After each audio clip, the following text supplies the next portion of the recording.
Chào anh em, tôi nay nhân một cái buổi anh em đi test xe thì tôi có làm một cái video tạm gọi là thập cẩm nhưng không nói gì. Tôi rất muốn chia sẻ với anh em là ở những cái video như này thì các bạn xem các bạn sẽ không thể biết gì về cái xe đâu. Thực sự mà nói là ví dụ một số bạn có xem qua video và đánh giá độ ồn của xe thông qua việc thu bằng action cam của chúng tôi hay là như nào đấy thì nó không đúng với cái tai mà các bạn nghe, hoặc là cái hình ảnh của các bạn nhìn thấy ấy, nó cũng không thể nào phản ánh được cái việc cái xe nó chạy như nào. Thế nên là những video này thì làm một thuần cho vui thôi, và vì bình thường tôi làm những cái video này nó khổ quá nên tôi quyết định là rủ thêm một người khổ cùng. Ok, để dây an toàn em ơi. Sẵn sàng. Ok, Mini Cooper S. Lốp của chiếc này thì quên mất.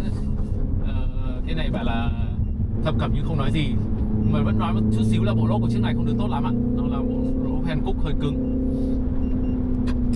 Ok, mời anh em trải nghiệm chiếc xe. Đấy, cái treo của nó sẽ không được quá nét như là Cooper S thế hệ trước. Chà, đằng sau có cái mũ bảo hiểm của mình.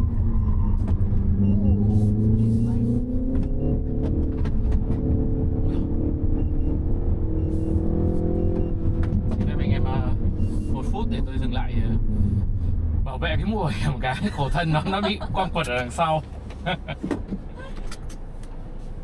Hơi đáng tiếc với cái thời này.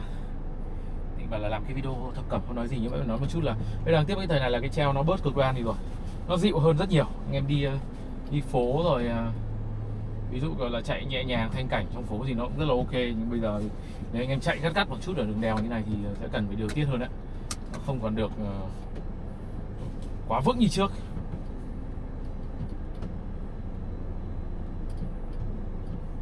Từ những cái buổi như thế này em mong rằng là sẽ không có thoại. Anh cũng đang nghĩ là kiểu nó đã say, kiểu nó đã lắc lư, sau rồi kiểu còn phải nhớ thoại thì nó là một cái điều khá là kinh khủng với em.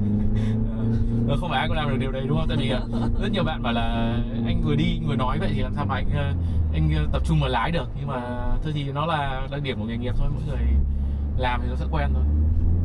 Nhưng đúng là nếu mà như em ngồi thì anh nghĩ là em nên tập trung nhìn đường rồi cho nó đỡ say. Thay đổi áp suất này, tài đã hơi không đủ tốt để vượt đúng không? Chưa có chỗ.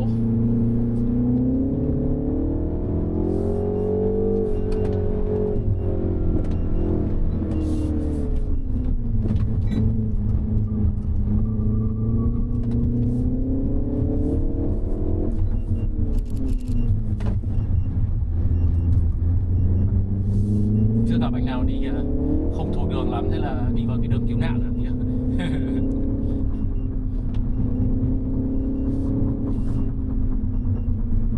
Xe nó rất lanh và ngắn nhỉ.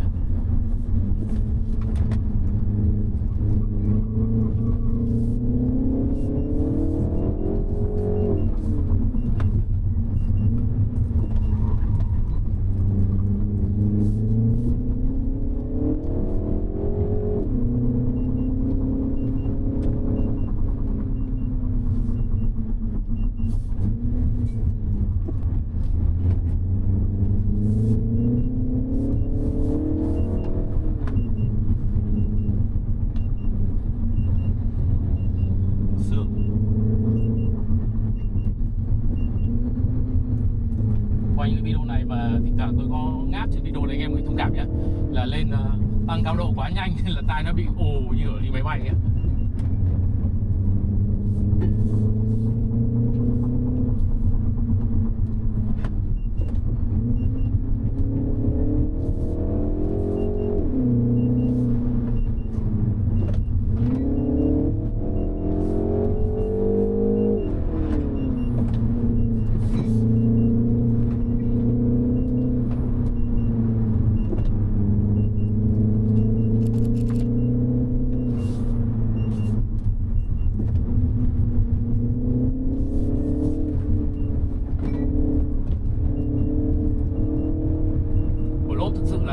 Không tốt, tại vì khi mà vào cua đi qua mấy cái gạch như vừa rồi nó hơi bị nảy lốp, hơi chán.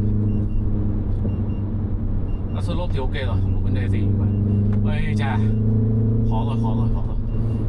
Xương khá dày. Xương rồi.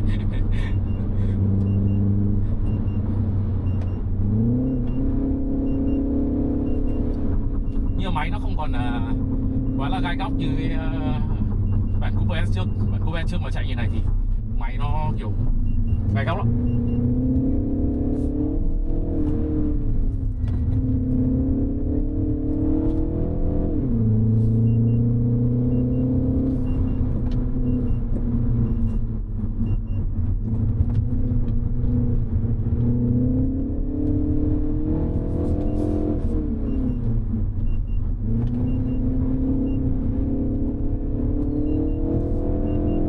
Trong tuần nên là anh em cũng không lên đây săn mây. Không là thực ra đi quay ở trên đây là cũng không quay được vào cuối tuần vì đông người quá.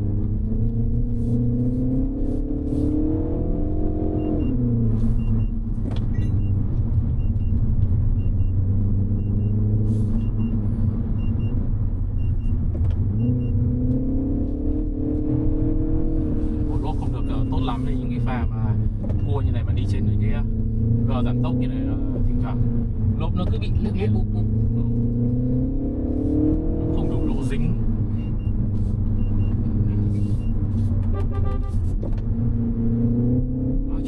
Còi cũng yêu ấy. Tít tít tít.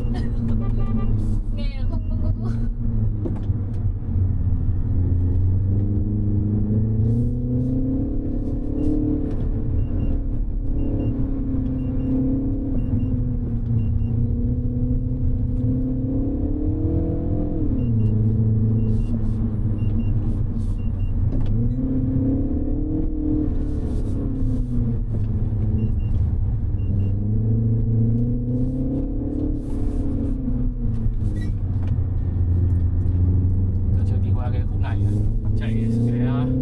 Civic Type A là bị giăng lái, nó bị top steer ở đây.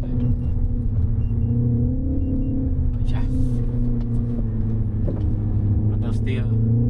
Đợt vừa rồi bị understeer một tí vì cái đường nó ướt quá, bị xương rồi bị lá nhét nhét. Trước đấy mà đi bộ là cũng trượt thì đừng nói là xe. Understeer một chút xíu.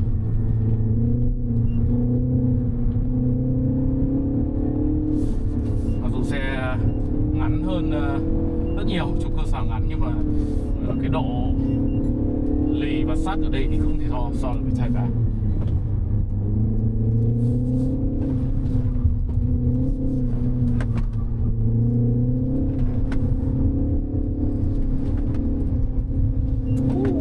Understeer. Lại đưa cái lốp vào cái mặt trong này. Trong một đường nó có nhiều lá ướt quá. Understeer luôn.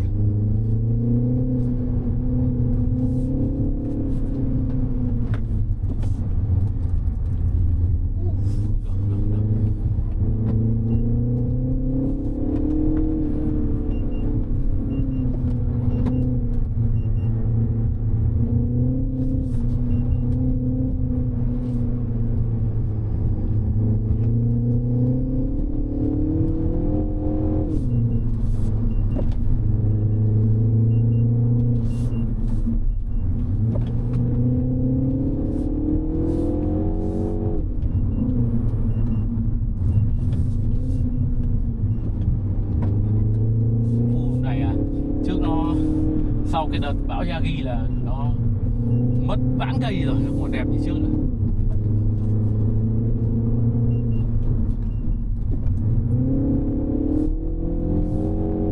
Ra là tôi cũng dự định là làm một cái video thập cẩm nói về xe, nhưng mà chắc là để dịp khác. Hôm nay chỉ chạy thôi.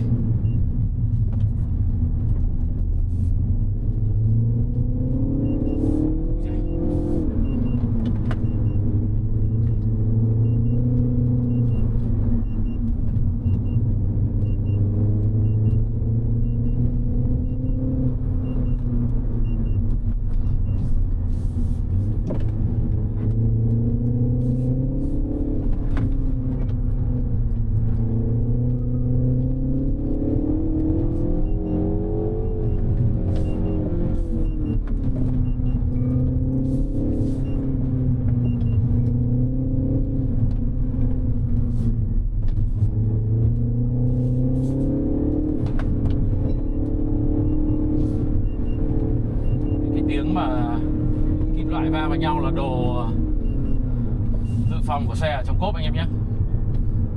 Nào xem lại bảo là sao xe mini đắt tiền mà lắp ráp chán thế, chạy một lúc lục cục.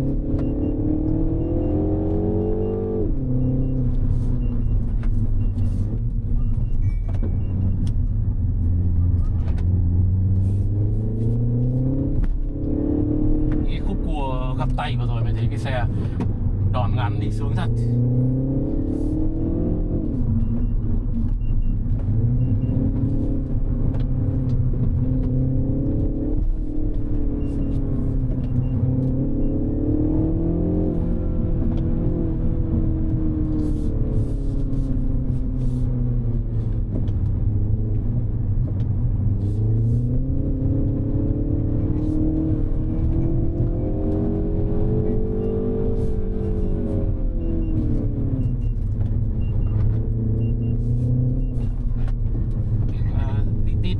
Nghe thấy là tiếng cảnh báo tốc độ ở đây vì bản đồ nó dùng dữ liệu offline nên là nó đang nhận cái khu vực này là đường vận tốc 50 km/h, quá 50 là sẽ kêu tít tít tít tít tít tít.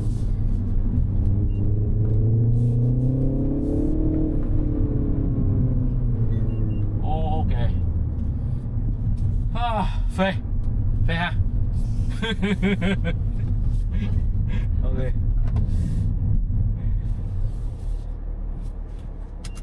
Thì rồi, đến lượt em lái. Em á? Em lái xuống.